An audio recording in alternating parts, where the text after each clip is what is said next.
right? You could sell, there's probably another community member here who would love to just buy it off of you. So what you got to understand is that you're building an asset that's worth money. Absolutely.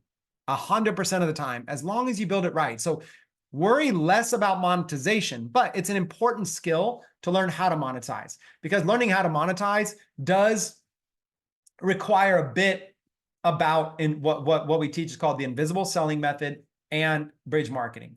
So I would say that is more of the intermediate to advanced stuff to learn, would be those three things. I said two, but it's actually three.